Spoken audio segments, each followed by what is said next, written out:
So there's your setup before and after, okay? If we just look at the right hand one there, for me is a little bit closer in terms of that, the gap from your hands there.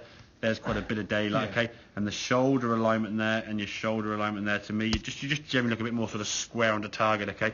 And that'll be kind of showcased, in the impact position, and then your takeaway as the club goes back. So left hand one now as the club gets taken away, I would say there your shoulders now are square to target, and the club's gone back 2 or 3 feet. If we go here now, you'll start seeing your logo on your jumper.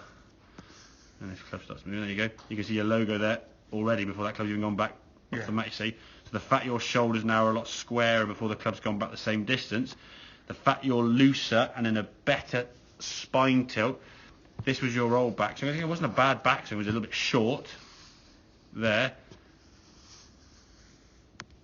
Bit different, isn't it? Of course it is, yeah, exactly. I mean, the thing is your right shoulder now is starting a bit lower.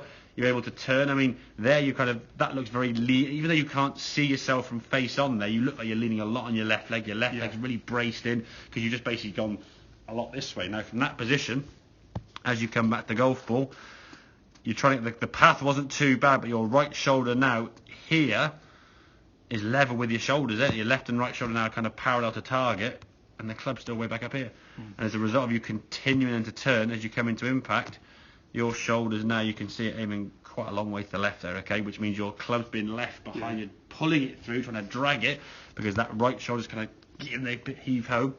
Club left open, the ball will start kind of towards target with the face being open, the spin comes in and does that. Now, the harder you hit it, the more that way it goes. If the club hits the ground behind the ball, which it sometimes will do, it will kind of go straighter, but it's losing you yardage. So what you take away with one thing, you're going to lose something else, okay? You look at this as you come back to golf ball here now, club at that same spot, sort of hands and hip height, we can still see your left chest. Your logo still visible. As the club's coming down there, still see your logo. There's, just for impact, you can still see your left arm. And look at your shoulders there compared to, that's kind of your shoulder line there, and the daylight between your left and right, which means your right arm hasn't gone over this, over that way. And as you hit the golf ball there now your shoulders are going to start releasing through because you hit the golf ball and they swing to the left. Ball just starts a bit right, but it goes straight. So it's getting that body now to rotate towards this way, okay, as we sort of stay behind it. Allow that club to catch up and square the club face up, not trying to pull it in this direction, leaving the face wide open and allowing that ball just to this way. What you probably did on the range when you hit it was you just may have, I'm sorry, maybe not getting it right here, but sort of surmising from what I've seen, you may have just moved the ball position back a little bit and tweaked maybe 3 or 4 little things that just kind of all click together. Yeah. And it's kind of like someone doing the Rubik's Cube for the first time and completing it and going, I don't know what I've done there. Yeah. You're like, okay. Then you, again, a week later, you're like, I've got no idea.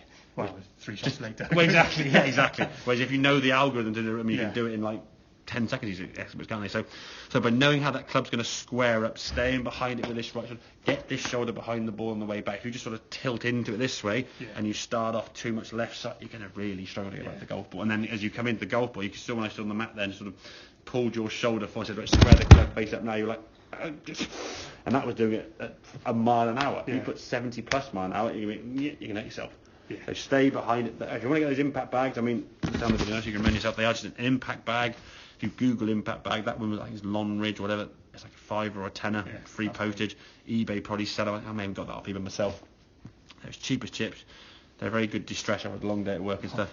You could actually put them against the base of a wall and just make some swings against the wall. As long as you've got enough bedding in there. It's quite packed up there, as you can see. You can just chuck any old stuff in there, bedding, or as long as it's fairly soft, and just batter the bag there. But getting that sensation of just staying behind it, so when you come into the bag, you can see when the club stops in the bag. Where if you see yourself like this, you go, oh, my shoulders are way open. That's wrong. Even though the club would be hitting the bag nicely, if the shoulders are way left, the club's going to be left behind a bit when you come to the golf ball. Okay, makes sense? That's perfect. Excellent. Good stuff, mate. Well done.